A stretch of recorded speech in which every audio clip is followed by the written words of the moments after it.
Problem से solution तक, astro तक, नो योर फेट। आपके हाथ की रेखाओं से ये बात समझ में आ रही है कि विवाह विलंब से होगा, या ये बात समझ में आ रही है कि वैवाहिक जीवन अच्छा नहीं होगा, तो क्या उपाय करना चाहिए?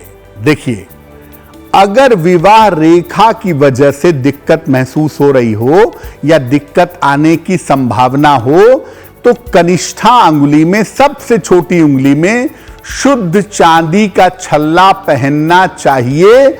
शुक्रवार को या सोमवार को बहुत अच्छा रहेगा। अगर विवाह रेखा से विवाह में काफी विलंब होने की सूचना हो, तो सोना और चांदी बराबर मात्रा में मिलवाकर एक छल्ला बनवाइए और इस छल्ले को बृहस्पतिवार को सबसे छोटी उंगली में पहनिए। अगर शुक्र के पर्वत पे अंगूठे के नीचे वाले हिस्से पर कोई नकारात्मक चिन्ह हो, कोई खराब निशान हो, तो शिवलिंग पर चंदन लगाइए और भगवान शिव की उपासना करिए। चंद्रमा के पर्वत पर अगर वैवाहिक जीवन में या विवाह होने में कोई समस्या दिख रही हो, तो पूर्णिमा का उपवास रखिए और इस दिन चंद्रमा को अर्घ दीजिए। इस दिन चंद्रमा को जल देना अच्छा रहेगा। तो याद रखिए कि अगर हाथ की रेखाओं में कोई बुरा चिन्ह है जो विवाह या वैवाहिक जीवन से संबंधित है, तो उसका उपाय भी आप निश्चित रूप से कर सकते हैं। और अगर उसके लिए आप उपाय करते हैं, तो इस उपाय से निश्चित रूप से आपको लाभ होगा। और खास तौर से हाथ की रेखाओं में अगर विवाह या वैवाहिक जीवन से जुड़ी हुई कोई समस्या है, तो इसके लिए भगवान शिव की पूजा करना सबसे ज्यादा अच्छा माना जाता है। इस ऐड को स्किप करना तो बहुत मुश्किल है, पर लाइफ की प्रॉब्लम्स का सॉल्यूशन ढूंढना आसान। प्रॉब्लम से सॉल्यूशन तक, एस्ट्रो तक, नो योर फेट।